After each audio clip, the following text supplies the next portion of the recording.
Hello, hello, hello. Namaskar. First of all, so sorry guys to keep you guys waiting. It's some technical issues here. I my laptop got crashed, so I don't want to dig into the story but thank you for waiting. I saw a lot of comments saying we are waiting here. So welcome back to another live with Thursday live Q&A for real estate, on how to achieve financial freedom through real estate. So today you guys are in treat because all the time I bring in different guests, but this time I got a special guest because these guys are the reason for my growth, like literally from sales point of view, from investing point of view, my mentors. So I only call few people as my mentors, and these guys are my first mentors. So if you don't know them, Matt and Cassidy, Matthew Andrew. Did I get your full name right, Matt? Yeah. I got used to Matt and Cassie. Um, so without further ado, I would like to, thank you guys for being in my life at the first time. It's a blessing to know you guys. And, you know, actually just a backstory, like, where the WinCity born, right? Like the WinCity Investor Club and the WinCity Real Estate Team. So actually, Cassie and Matt were the one who started the WinCity Club, and I was the first member. I think me and Mamta, and we were like playing cash flow games weekly basis. So that's how the whole journey started. And this is the point in time where I didn't own anything, no sales background, no real estate background, nothing, zero. So with this guy's support, I was able to get where I am. So definitely, I would love to dig your story on how you guys got where you are right now, because you guys been traveling countries that I would love to travel. And you travel the India more than me. That's like a little bit of jealous there, but definitely you guys figured out something. So that's what I want to touch on. So first of all, warm welcome to the live. A lot of people watching here, looking after to learn about financial freedom. So just give us a little bit about your story, and then I would love to ask some questions, and people will be asking questions from their side.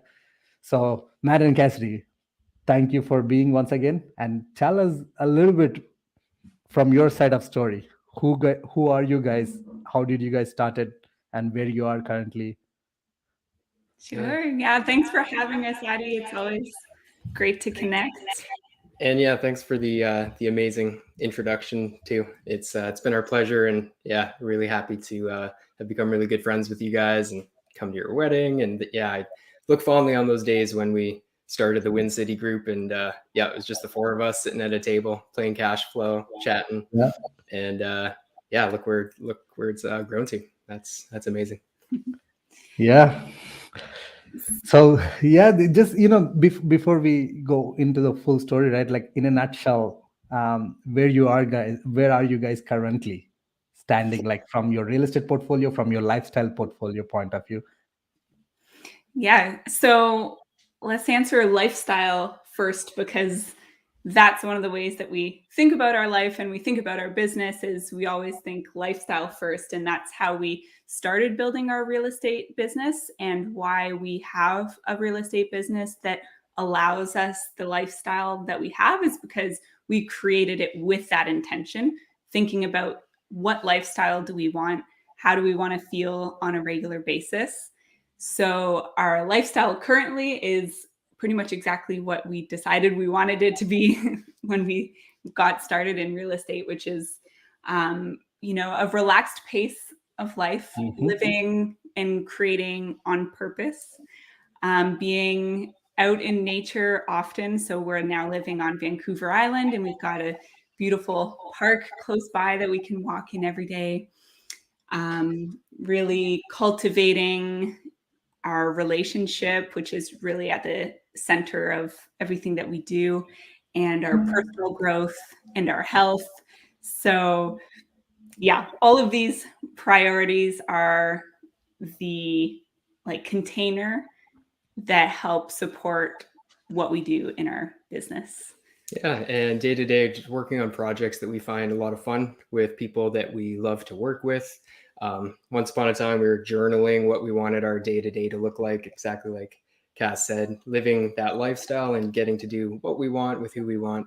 And yeah, focus on projects that are bigger than ourselves that now have more meaning than just kind of going after material um, abundance, because that's part of it. That's part of the fun game that everyone gets attracted to, is that uh, uh, concept called the two mountains. So achieving the material successes, which is fun and allows you to do this thing, but to then focus on things that are bigger than ourselves in a way that we can really contribute back with our skills and to the world. So yeah, it's fun being able to dedicate more and more time and resources to those kind of projects too.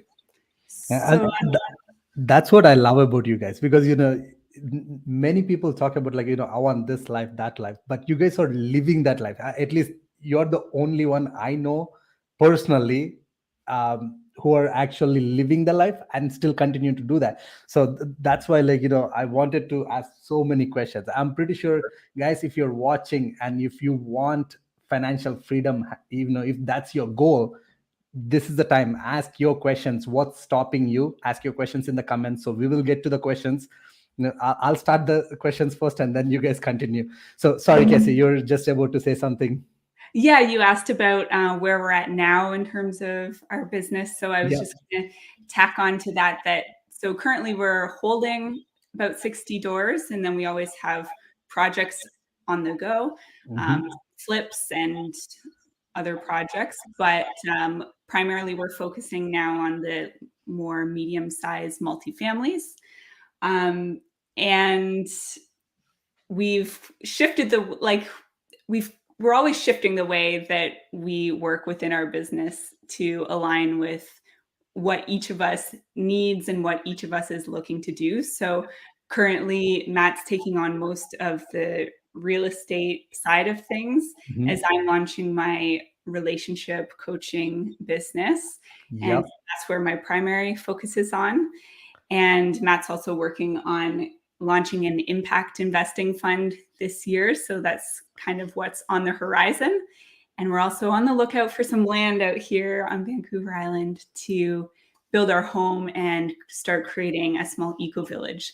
So that's kind of like what's going on and what's on the horizon for us. Never a dull moment, for sure. Yeah. And we recognize that to take on these big projects, we need to both be all in, but also focus even more so on our fundamentals of health, relationship, happiness, because it'll be really grounded in that, kind of like the foundation of a building. You got to dig it pretty deep if you want to build pretty high. So we recognize that to do a lot of that, we actually have to slow down a lot to focus on our health, our moving, getting a good night's sleep, and really maintaining our relationship at the best that it can be, because that's really what gives us the fuel to take on these bigger projects. Yeah. So first of all, like, that sounds to me like, a lot of things, right? Like, owning 60 doors, having, different projects on the go. I know, and also you guys having a podcast that is going on for about, I'm not so good at pronouncing the names, but Funding for couple. abandoned. Oh, I don't want to mispronounce it. Again, I follow that, your Instagram and your podcast, right? So great content that you guys putting out for building the relationships in a quality way. So while running all this, investment projects, flips, so take me back. Where did you guys started? How all this started? Because for someone who is like just watching this, who are just at the beginning stage, they want this kind of lifestyle, right? Like, you guys traveling the countries but also doing massive impact to the society at the same time, for yourself and for your family, so both happening together. So just take me back to where it's all started, how it started, what was the reason you guys got into this journey? Yeah, I think when I think about how we started and why we got into it, the thing that comes to mind is just our desire to grow.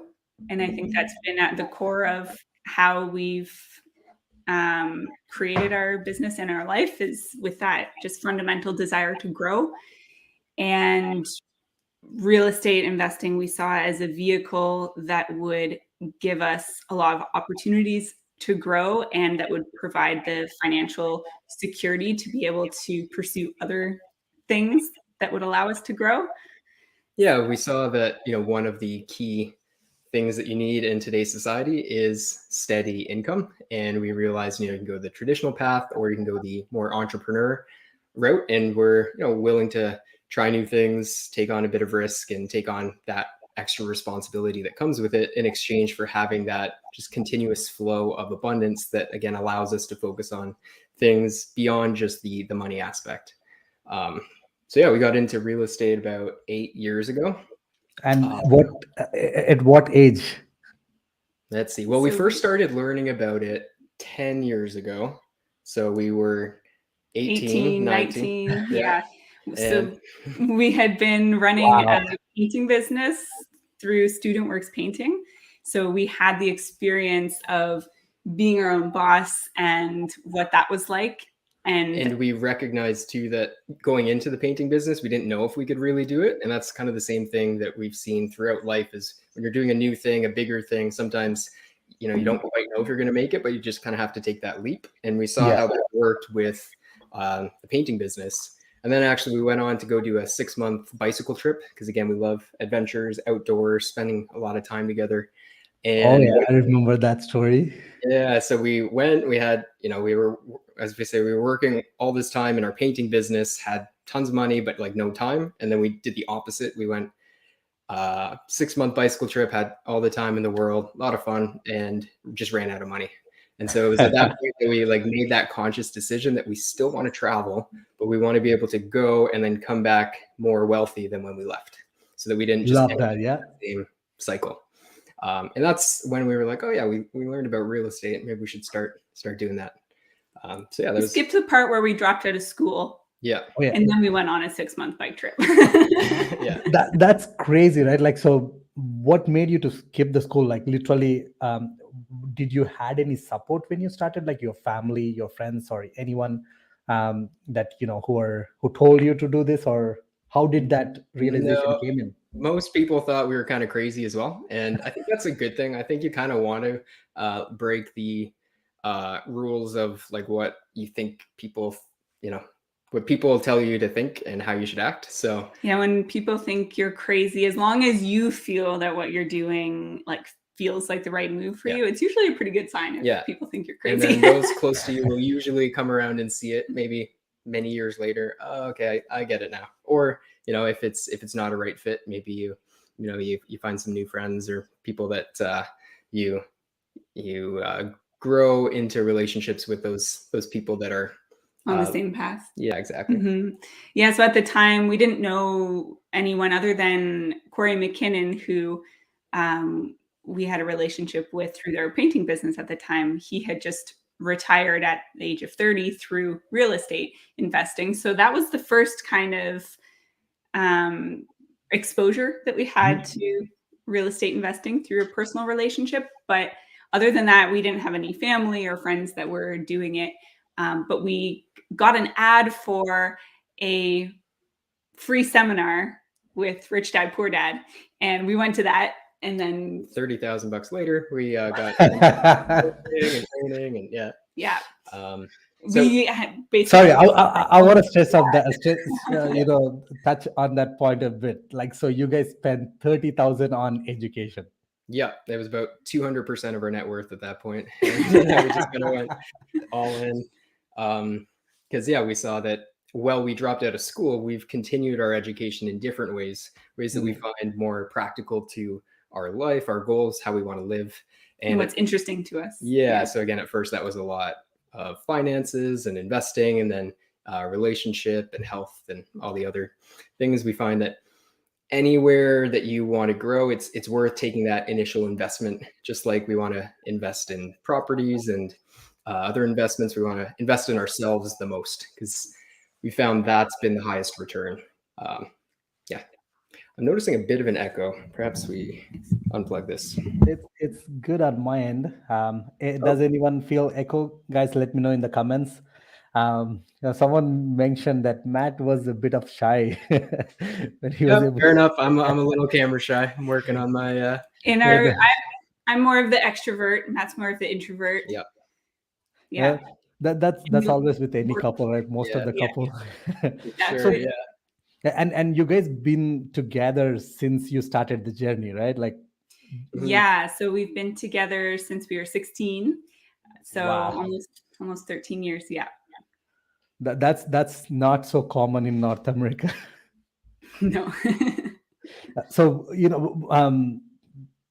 for someone, who is just like young, like you're like taking back, like, let's say I'm watching this 18 years old, 19 years old. What would you suggest them? Like, they're interested in real estate. They know, it's workout, or they're in the process that they want something better in life. One kind of advice that what would you give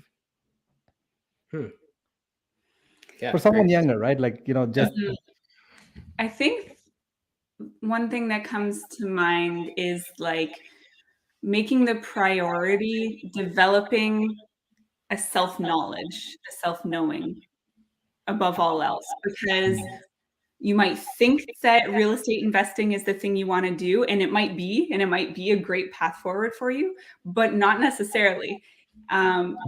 It's something that can look really glamorous, and there's, it's easy to think, well, because somebody else did it that way, that's how I should be doing it. Maybe it is a great path forward for you. Maybe it's one of many approaches, or maybe it's going to be something else. So I think the most important thing, and the thing that's been most impactful in our journeys, has been just listening to ourselves, not other people's opinions, just tuning in. It sounds super simple, but that's a really great advice. It sounds super simple, but it's really hard in these days because, social media is bombarding with so many things on it constantly. Our phone gets notifications every second. So how can someone, understand their inner self better? What are some things that you guys did would help, someone young or even anyone? Yeah. Great question. Yeah, something that we love to do is have a really solid morning routine where every single day you start it off before looking at your phone, before looking at any inputs at all, going inward. So really great resource out there is the Morning Miracle by Hal Elrod. And he talks about 6 different activities you can do each morning. So we read that a while back and implemented that, and that's been great. So doing some meditation, visualization. Always love to start reading. So by doing that, it's become really, really solid habit. And it's usually 1 to 2 hours each day that we start that off. And that way we know that, the day is always starting on the right foot. We've journaled about our priorities for the day, and we know that we're going in our direction. We can't really control what's going to happen during the middle, what's going to come through, all the various stuff, but we can control the beginning and the end of our days really well. So if we focus the most on those, then it's kind of tough to have a bad day. Yeah, and then creating really good boundaries with technology. So, for example, Matt doesn't have a phone. It's been over a year, like a year and a half almost now. I still don't get it, how you manage that, Matt. Yeah. It was a fun challenge, and I decided to, can I run a business without a phone? So it was both like a personal challenge and also just recognizing, it's most of the time distracted me more than helped me. And if I can get 90% of the same benefits of a phone, communicating with other people through other ways, but not being reactive all the time, it's just made me both a lot more productive, and my peace of mind has gone up quite a bit too. Yeah, and for me, I do have a phone, but I hardly look at it. So I try to maintain just like a couple of check-ins per day. And part of that is just setting the expectation. You have to be willing to be a little bit weird, like willing to be the weird one amongst your family or friends, and to set your own expectations with them that you won't get a response from me within a half an hour. It might be a few hours before you hear from me. And this is why, because I'm working on, listening to myself more, showing up more for my own like peace of mind, my own well-being, and being more present when you're actually with those people. And in the long term, they will really appreciate that. You get to serve people more by being a little disconnected sometimes from the 24/7 of the world.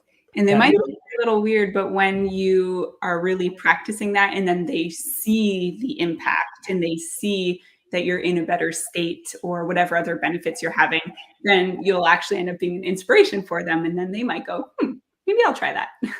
Yeah, I love it. Again, like I said, you guys are my mentors. I've been implementing that for quite a while since you guys taught me on that part. Honestly, it's a blessing because now you can focus on, like, let's say I'm having dinner with my wife. If I'm constantly looking at my phone, there is no relation here. With family or like doing something that you're on a project, let's say you want to do some presentation for something. Now you have phone constantly bombarding with notifications. Now we get distracted, like it's a constant work, conscious efforts that you're putting in to make sure you're focusing on one thing at a time. I love that. Like that's really key for inner peace, I believe. Yeah, definitely. And just as the world becomes more and more connected and we've got more and more sources, grabbing at our attention, like we're in that attention economy right now. We've got to get more and more, play more and more offense on protecting our attention so that we can focus it on the things that matter. Because if we're constantly taking things in, then we kind of get overflowed sometimes and not able to produce as much. So sometimes the most productive thing you can do is to tune everything out and just go really deep on one or two projects. This reminds me of the soul force equation, which I love, which is from one of our mentors, Brian Johnson, with Optimize, which is now Heroic. Yes, super cool. Now I can call he's also my mentor too, because since you guys showed me that app, I've been on it. Trust me, like even today morning, I was like on those topics, like, different topics, that how to find purpose. That was my topic for today. Guys, I will interrupt you here, Cassie, because this is something I've been very excited since you guys mentioned. If you're not aware, it's called Optimize. By Heroic. Optimize a Heroic. That's an app name, right? So I will let you talk on this. Probably, before you continue, just give audience a little bit on, how this helped you, to shape your life. And sure. Definitely. Yeah, and I can share a link for it afterward. I can pop it into the comments with the link.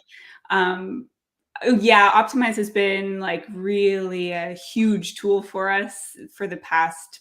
Actually, when we first started investing in real estate, it was at that same time we started listening to Optimize, and it's again just so much goodness. Yeah, Brian does such a great job of taking ancient wisdom and modern science and looking at how do we live a better life, how do we flourish, and looking at all areas, all areas of well-being and productivity, mental health, purpose, relationships, health, all the things. Yeah. Mm-hmm. So and it's free. It's free. The Optimize part is free right now. Yeah.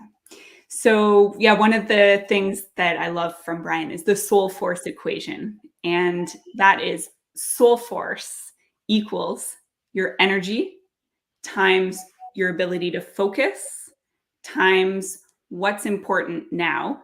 So that means knowing what the most important thing is to put your attention on right now. And all of that is to the exponent of consistency. So basically, the more consistently we can show up with our entire focus on the most important thing and with our full energy, meaning we've gotten a good night of sleep, we're eating well, we're moving.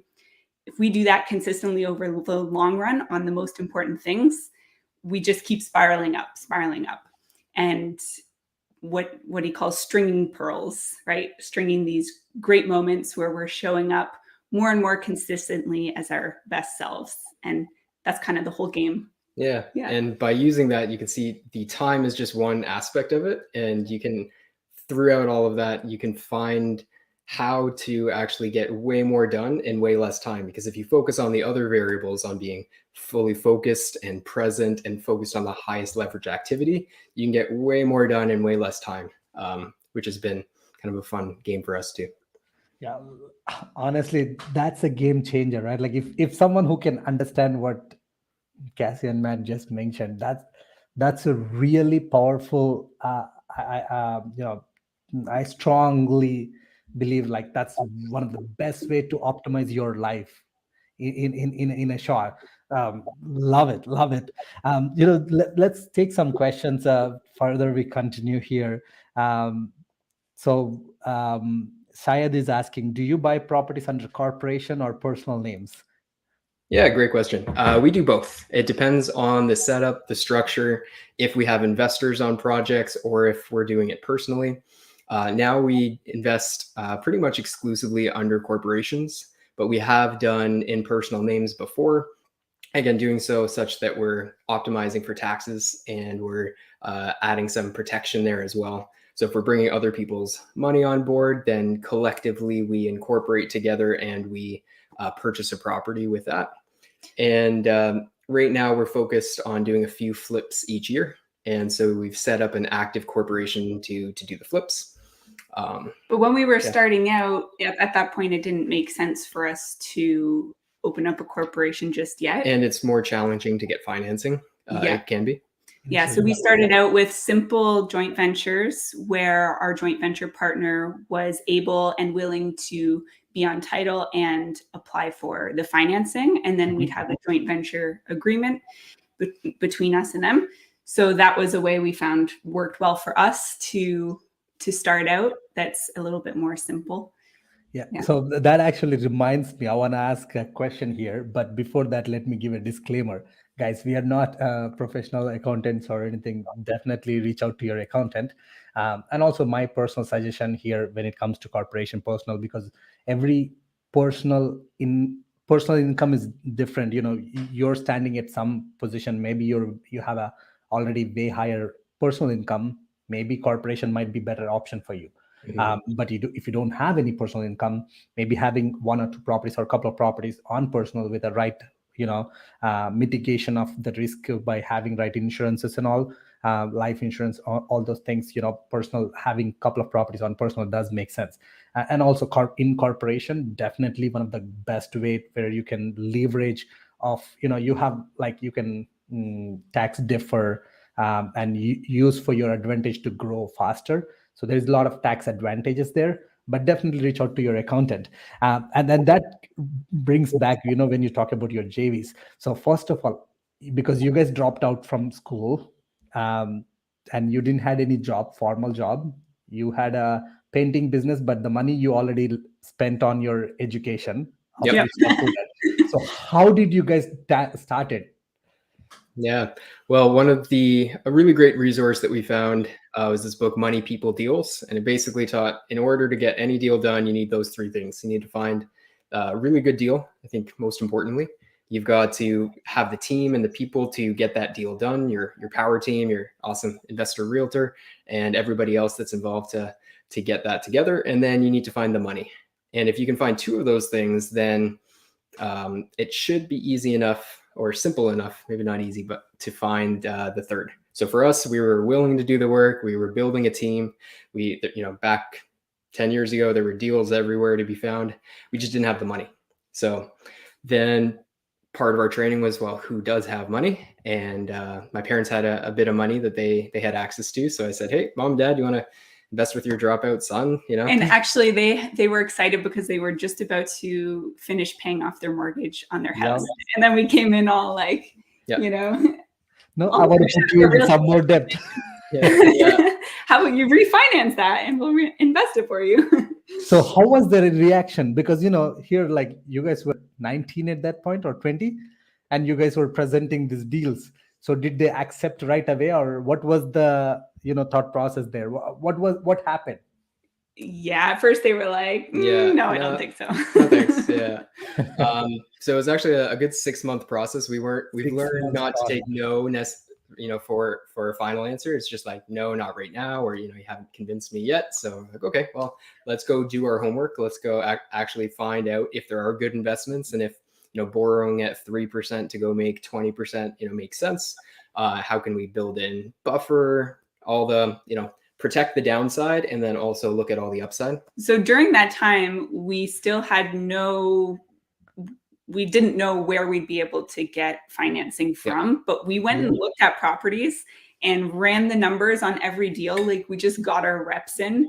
I remember setting up days of showings and then printing out all the MLS listings. Remember that? We spread them all out on the floor, and then we just went along the floor and like did the math for each one and ran all the numbers just to get comfortable, so that we were building the muscle for being able to spot a good deal. And slowly but surely showing my parents all the work we're doing, and this would make us 30% a year. This would make us 20%. Okay, you need this. And started to build up the credibility by being in action.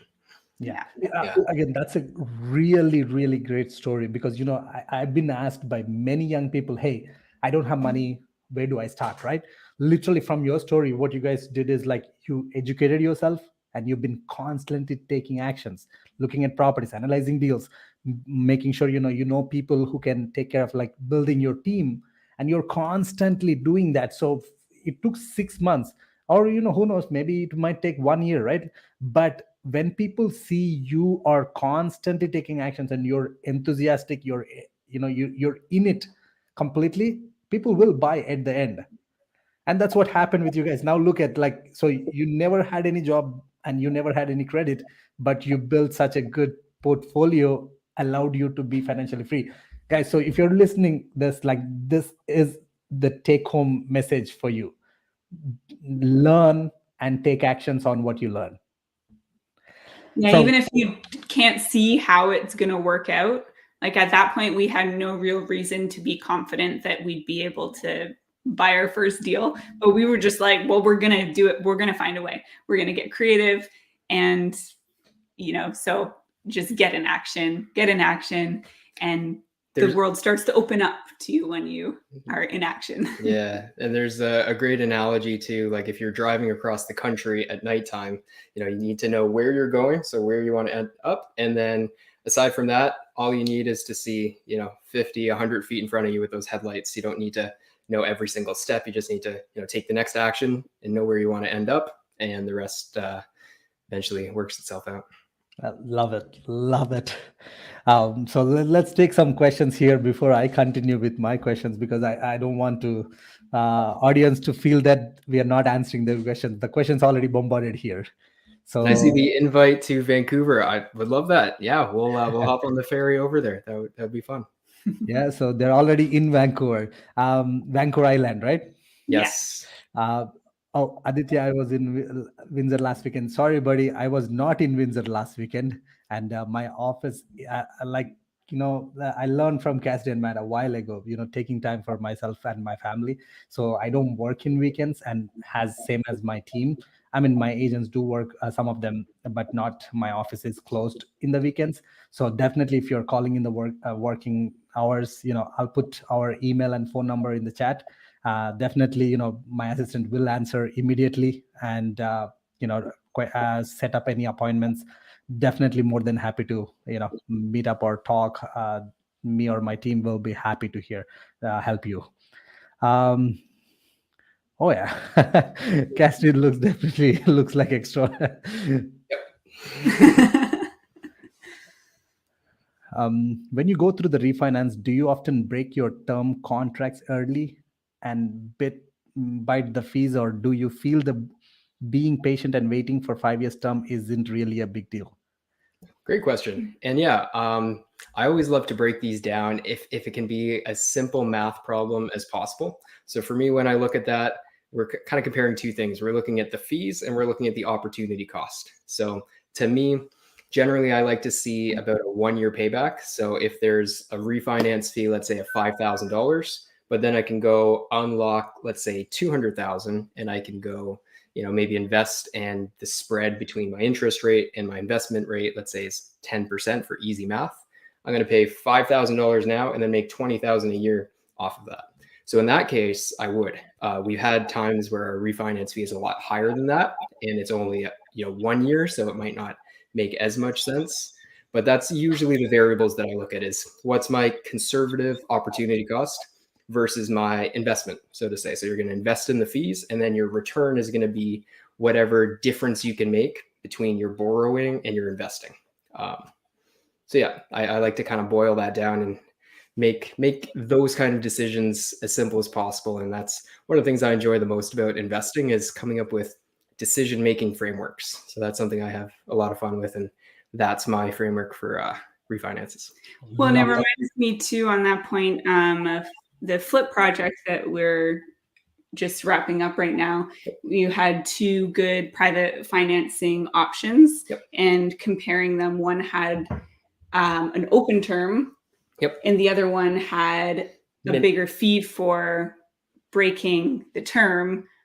So there was this whole spreadsheet analysis of... Yeah, I spent like 2 hours building out this super complex spreadsheet that looks pretty weird to look at, but by the end of it, I could save $6,000 if I went with this other lender, even though they had higher fees and I had to pay more legal costs. But because the upfront interest rate, the upfront fees were higher on the other one, and it's only a 2-month project, it actually made the effective interest rate 4% higher, which at first I wanted to go the other way, but then I just did my introverted spreadsheet analysis and saw that made $6,000 by going with the second lender. So yeah, so do your math, whichever makes sense, right? Yeah. Wow, how my life, I cannot think how my life would be without phone. I would try it for even a day. Yeah. That's actually where we first started. Is actually, Addie, you introduced us to the art of living. That was really amazing course, and one of theirs was the art of silence. And so you go, I think, 4 days without talking, without phones, without reading anything. Eye contact. Yeah. Totally silent. And that was like one of the most transformational times at that point, of just going inward instead of outward. And I love that. I think that was one of the things that kind of got me hooked on being a little disconnected. So start small, maybe an hour, give it a try. A day. And I think things like a retreat are a really nice container to disconnect from the phone, because you don't have to use your willpower so much. You're there for something else. So if you find, even if it's like 1-2 day retreat where you can go and actually just even leave your phone behind, that's a really nice way to do it.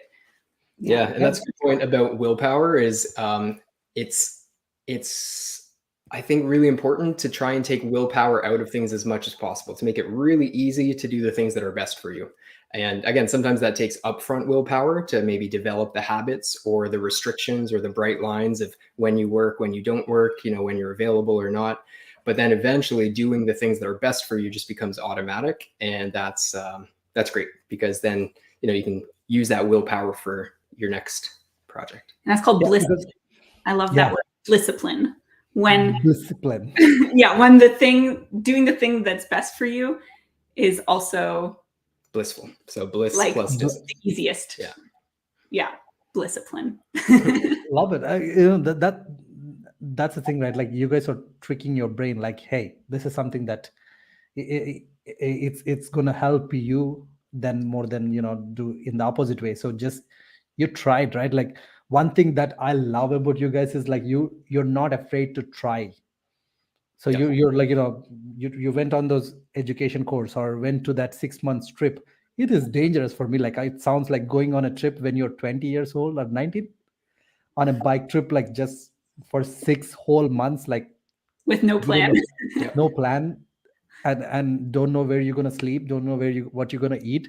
That's crazy. But you tricked your brain to, hey, let's see what possibilities, right? So that, like, to me is like the way you're training your brain, like, not afraid to take new things. Because one thing, especially like if I can reflect on that mindset side, where when I was working full time, the habit is like same, just waking up, brushing, getting ready to the office, going out to the office, work done, come back home. So when I'm in this routine, when I want to do something new, the brain, the whole body is not cooperating with me. Whereas if I'm trying constantly, even little things like Matt mentioning, like just turning off the phone for a day, like just to see what the heck would happen. No one, unless if there is some emergency, you will be getting to know anyways. But tricking that, now the brain, you're working on your mind to take different routes. So love that. And then someone is asking the same question, like, can you talk about a little bit on the mindset? So I want to ask even more specific question, like, can you guys talk about like the mindset when it comes to like the freedom? Because you guys built this freedom lifestyle, right?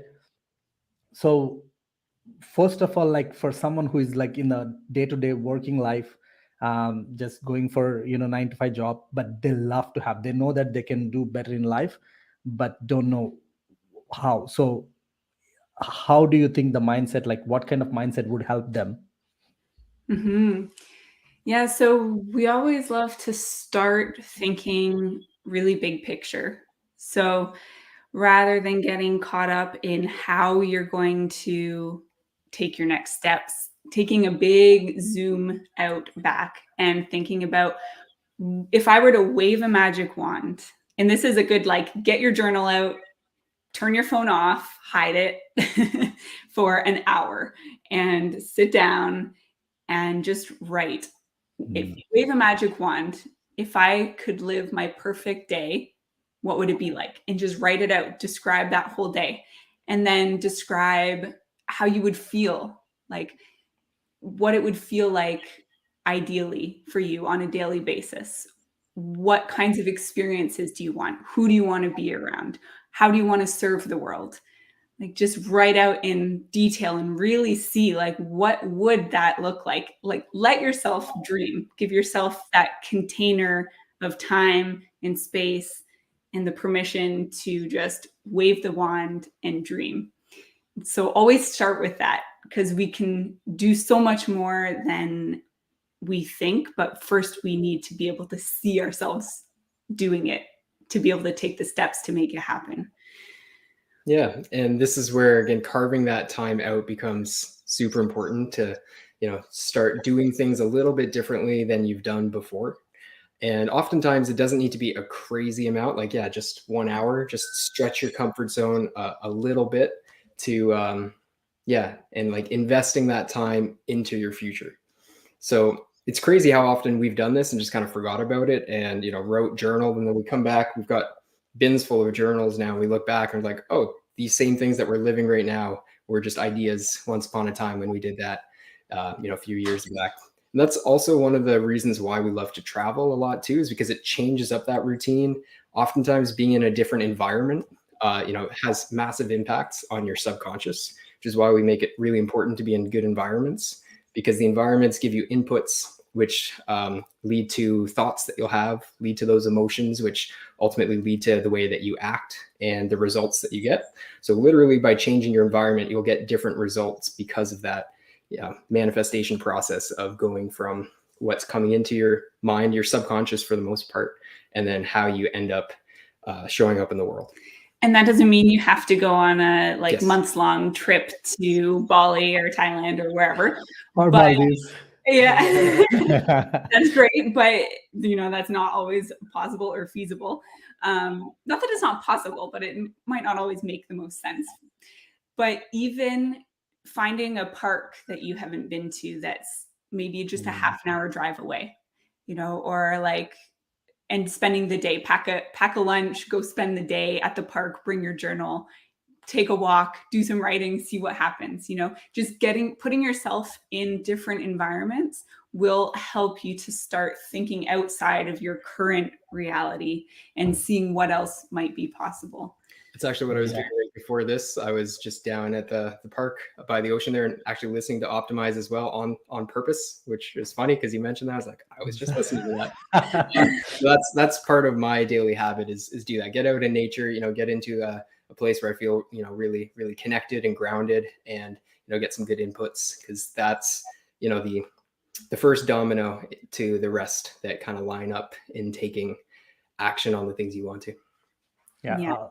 Love it. Like, that's totally, I can connect to it. And I'll add a little bit more to it, because one thing that I can see myself in the past and now, one thing is like, when someone told me, you can do all these things, you can write down whatever you want, the first thing used to come to my mind is, oh, this is not for me.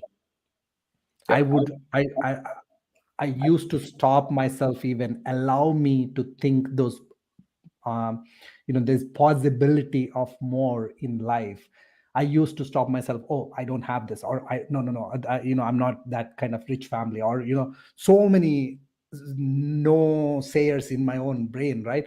That is one thing I would add on to what you guys said, is first of all, give a F for all those no and no answers that you're getting in your brain, and just start taking time, like 1 hour or half an hour, like Cassidy mentioned. Love it. Like, honestly, that, I promise, if you start doing that, it will change your life.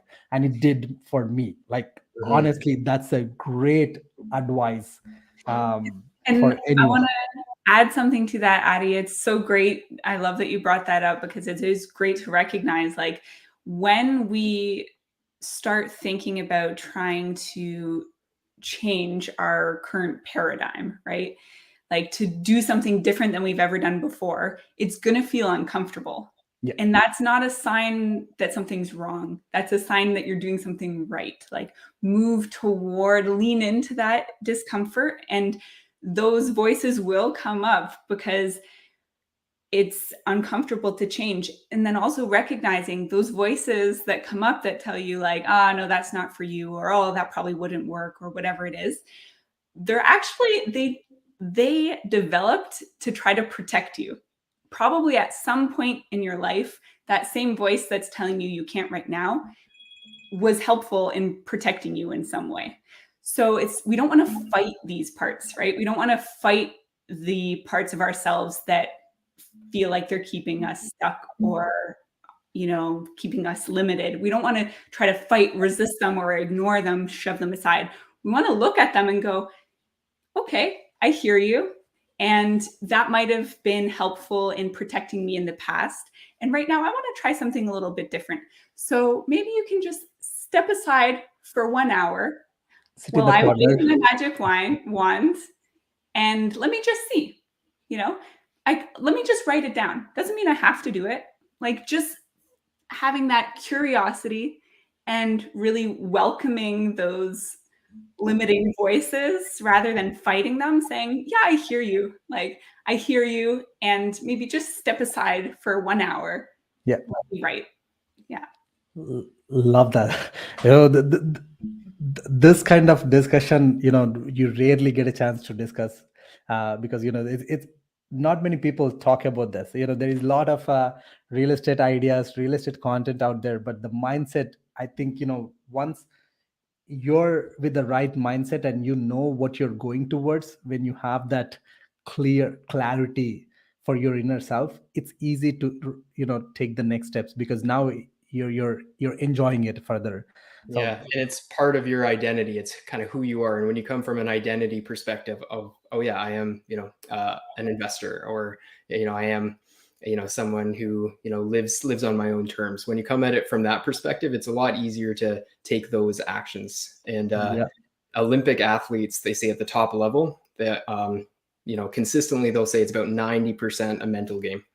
And so most people don't give that side of things, I think, nearly as much attention as might be necessary to get to where they want, and think, okay, if I just have the next strategy, or if I just, read the next book, and I've fallen into this, I just one more book, but really it's who do I need to be? Can I connect with the identity of the person that I'm intending to become? And, doing all the work on the, limiting beliefs. And that's where a lot of our education money has gone, as well as a lot of these seminars, a lot of, things like Tony Robbins or Landmark, or, just coaching to kind of get over those limiting beliefs as they pop up. And like Cass said, make friends with them, and find a way to incorporate all aspects such that you're constantly growing into the person you want to be. Yeah, 90% of it is the mind game. Yeah. I agree with you like 2000% or a million times. Yeah. I have seen that for myself, right? Like, I have seen the other side of it. And now I'm like, I can confidently say, at least I'm living the life that I want, rather than, what my dad wants, or my, parents want, or my family want, or maybe my friends wants to see. Because, that's where the real fulfillment comes into picture. That's where you will be more live. You feel more like the presence of the life. So love it. Yeah, and love the question. And if you've got any more specific questions about mindset, well, it's one of our favorite things to talk about, for sure. Yeah. So definitely I want to touch about the relationship side in a second, but let's quickly take a couple of important questions here. Suresh, I'm on student visa. I'm having a saving up to 20% down, but I'm working 20 hours a week. Can I buy a house here in Ontario? I would love to hear your thoughts, guys. Perfect. Yeah, I think everything's possible. It's anything. If somebody else has done it, chances are you can do it as well. And then it's just figuring out kind of the how. So it's finding the money, the people, the deals. So that's awesome that you're saving up for that. That's huge. In fact, a little hack that we like is we actually name our bank account the thing that we're creating. So whether it be a wedding, a trip, a house, anything like that, we'll actually name the bank account. And every time we send money there, it's like, oh yeah, I'm one step closer to buying the house. So that's awesome that you're doing that. And so whether it's all of your own money, or maybe you partner with somebody, or you find some private lenders, any way, that part's all figure outable. But honestly, the most important part of your question there is the fact that you've saved that much. Like, way to go. That's the hardest part, actually, is that saving. So the rest you'll be able to figure out. And one of the best first steps will be meeting with a good mortgage broker, so that you can look at your specific situation and see what's the best path forward. Let's say that's the second most important part. The first most important part is seeing yourself buying that house, like putting yourself in that future reality, seeing it as possible for you, and getting really clear on what you want. Yeah, love it.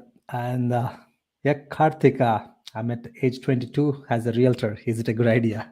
Cassidy, I want you to talk on this, because you were a realtor. You started the team, and now you feel... How old was I when I started as a realtor? 24? Somewhere in there. I think I was 24.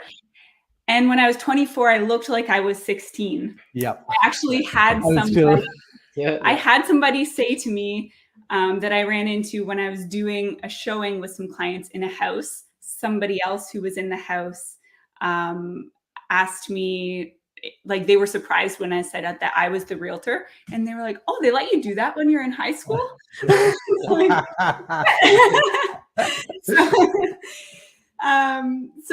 Age, as long as you feel that it's something you want to do, like you feel called to do it, you feel like it would be a good step for you, then totally you can do it. And it's just about, setting yourself up, finding people like Aditya who you can follow as a good example.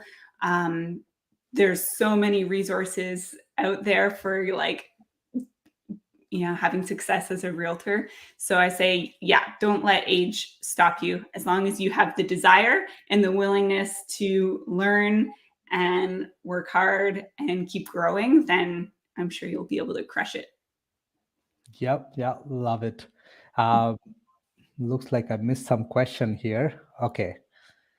How fast can I buy a house as a new immigrant, landed in April, self and wife doing survival jobs, have enough funds in saving to pay 20% down? That's fantastic. Your guidance will be appreciated. Yeah. Well, congrats for making the move and landing here. That takes a lot of courage and, stepping into the unknown. So congratulations. Way to go for having the courage to do that. And congrats for having those savings as well. That's not easy. So Yeah, you're in a really 20% good spot already. Yeah. So celebrate yourself for that. But don't spend all the down payment for the celebrations. Yeah.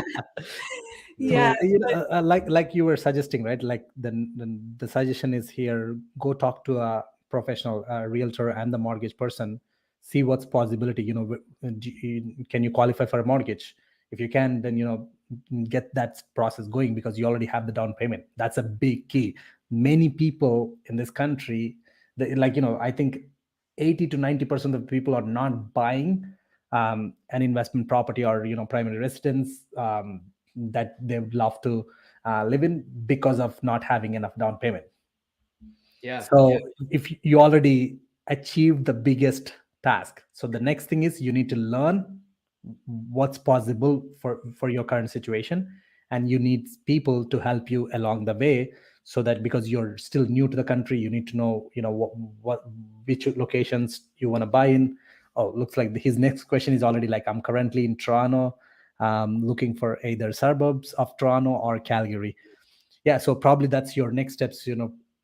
Start talking to people, figure out where you want to go, which city you want to be in, and then talk to professionals in that city for mortgages and realtors, so they can guide you with the rest of the steps. For sure. Yeah. And kind of back to those three ingredients for finding, for buying properties, you need the money, the people, and the deals. And it sounds like you got the money. That's amazing. The people, it sounds like you're building up your team there. And then, the deal will come to you. And if you're really clear on what you want, eventually, when it does show up, whether it's, next week or next year, you'll be in a position to do that. And especially especially the market is turning in favor for buyers. Exactly. So, I think in the next year or two, there might be some good opportunities. And sometimes too, maybe buying is right for you, and sometimes renting is good as well. There's some really great resources out there, but you can see, more or less, if it costs you 20 times or more to buy than it does to rent for a year, oftentimes you can actually make a better, quote unquote, financial decision by investing that money elsewhere and then getting returns on that money and choosing to rent. So we're actually renting right now while we're looking for our next place. And we're, again, really specific on the kind of land and the homes we want to build. And so we're patient while we're waiting for the right property. And renting actually makes sense for us because it allows us to be flexible. And also houses out here are at a price point where it almost makes more sense to invest that in other things and just pay the couple $1,000 a month in rent. That's a great point there, because especially if someone who are in bigger cities, right? Like renting is not ideally a wrong thing, but having your money sitting doing nothing is what you're losing on the potential. So if you don't want to move and buy a primary home, because generally from a Robert Kiyosaki knowledge, the primary home is technically anyways a liability, not an asset. So if you want financial freedom, the first thing you have to do is build some assets. So yeah, I love that. So definitely, dig more into what your personal situation is, what you want, and then find right people who can help you with that. Yeah. Someone asking a great question here. So, guys, I know it's already been like 8:12. Thank you for being patient, because I started a little early, so I thought a little late. So I thought I'll extend the live for a few minutes here. But at the end, in next couple of minutes, I would be announcing the winner for this cute Beats earpods. So we had a small contest, giveaway contest on Instagram. If you haven't participated, sorry, don't feel bad. We have some more giveaways coming, but this giveaway is we asked people to answer on what does financial freedom means to you.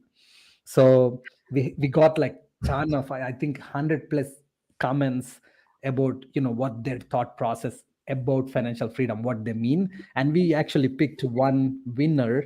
So I'm going to announce in next 2-3 minutes here. In this 2-3 minutes, I would like to wrap up because I know you guys are have things to do. So just let's take 1 or 2 more questions, and I want to ask 1 or 2 end up questions, and then we'll go on to the announcing the winner. But also, guys, I have another video coming up soon about Matt and Cassidy's even deeper investment portfolio and more mindset topics that an interview that I have done when I was with them at Vancouver Island before last weekend. Yeah, it was fun. Yeah. So let me quickly pick some. There are so many questions. Let me pick one good one that I want to. Cool. I see the question about cash flow there too. You can rapid fire. Yeah. So let's do rapid fire. Yes. Yeah, we aim for a budget, living budget of somewhere around 100,000 a year or so. Now that comes from various different sources. As Robert Kiyosaki says, there's 3. There's your active income, your passive income, and your portfolio income. So your passive income is cash flow from properties.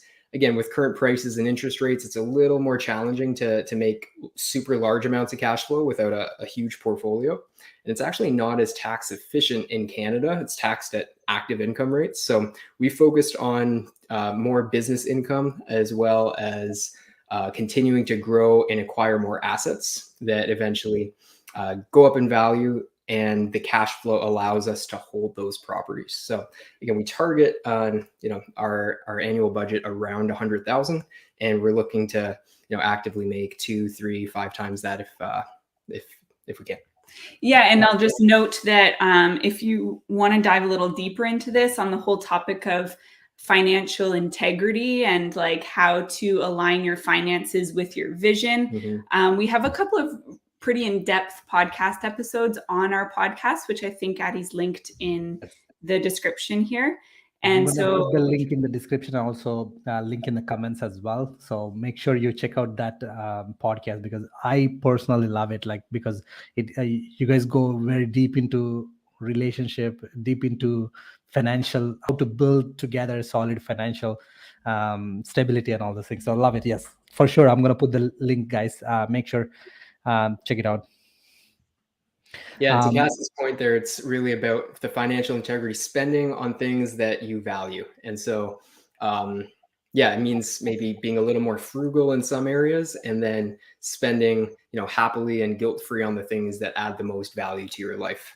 I remember when you showed up to our place, you were like, I didn't know if it was your house because, you have this electric car, this Tesla in the driveway. I thought you guys are super frugal. And funny thing is, it's always both. It's the super frugal on the things that maybe, don't matter as much, but then willing to spend on things that, for us, the environment's, really big, having a really nice environment, traveling. So those are the things that make up a good portion of our budget. And then the rest, we eat in, we're pretty frugal on things. We don't buy a lot of stuff. We don't buy clothes or like stuff, we're like frugal in that way. That and books are probably one of our biggest expenses. It's one of the things we never question.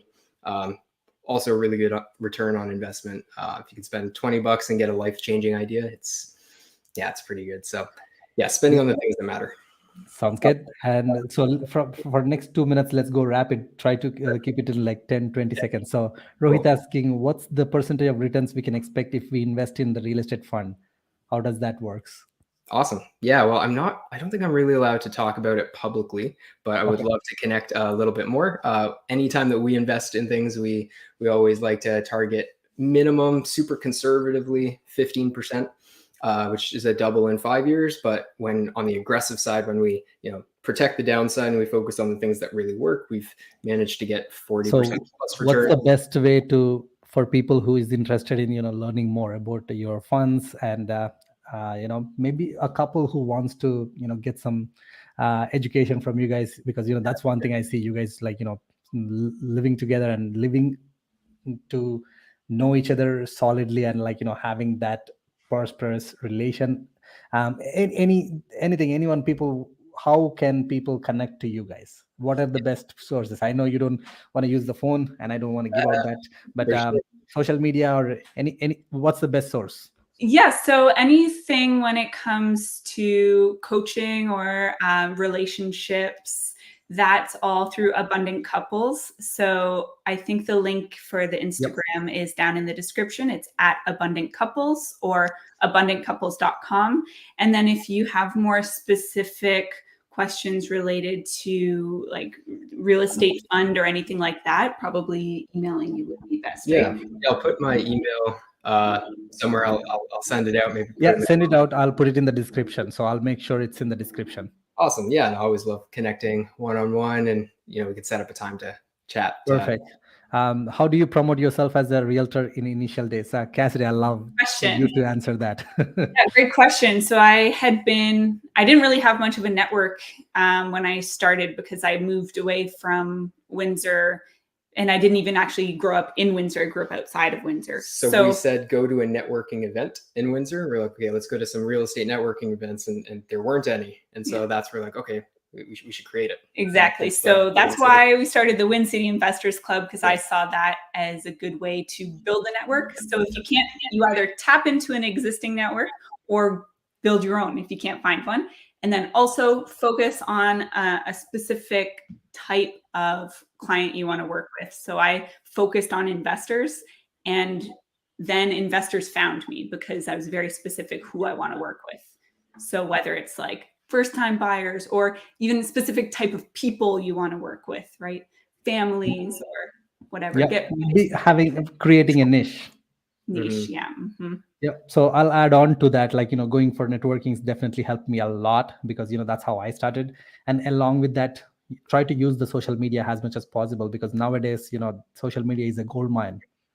You can put just spending literally very little money, but your time and efforts and your skills on the line, and promote yourself. Like that's like more in a as the educator, more than like, hey, I have a house, come and buy with me, or I'm a realtor, come sell with me. Those things are not working anymore. You gotta become a mentor by sharing your knowledge. That doesn't mean that you have to have experience. You can share what you learned, what you're learning, and you can share your enthusiasm. You can share your journey from since the day one. Like, how did you get your exam passed? So many things that you could do on social media. So that's my add on there. Yeah, exactly. And just tagging on that as well, as when, like you said, you don't need to be a full expert. As long as you're just one or even a couple steps in front of somebody else, sometimes that's exactly what people want. They don't want to see somebody who's already made it. They just want to see somebody who's a little bit further than them, because then that's there can be more of a connection that way. And yeah, to your point too, educating. I've heard a good ratio is 80% value, just give a lot of value, and then 20% marketing. Like, by the way, here's what we do, but here's just tons of value. Yep, love it. So that's, guys, if you're seeing the screen, you can see how you can reach out to Cassidy and Matt. We have the Instagram handle and the website there. Syed says, I can truly feel the positive vibe from you guys. Awesome. So your guys are amazing, of course. Prisha is asking, like, preferred locations which you guys which can give us maximum cash flow in current scenario in Canada. Well, yeah, we're looking all across Canada. We're always looking for deals. We're actively buying and selling. Sometimes if we're a little too concentrated, or we have more real estate's gone up a lot, and there's some other things we want to invest in, we'll sell. So actually just sold 2 properties. Addie got us amazing prices on 2 of our deals there in Windsor. Thanks again. But we're also looking to buy. And so there's a few markets right now I'm looking into. Again, zero financial advice, but places out in Alberta seem to be somewhat attractive.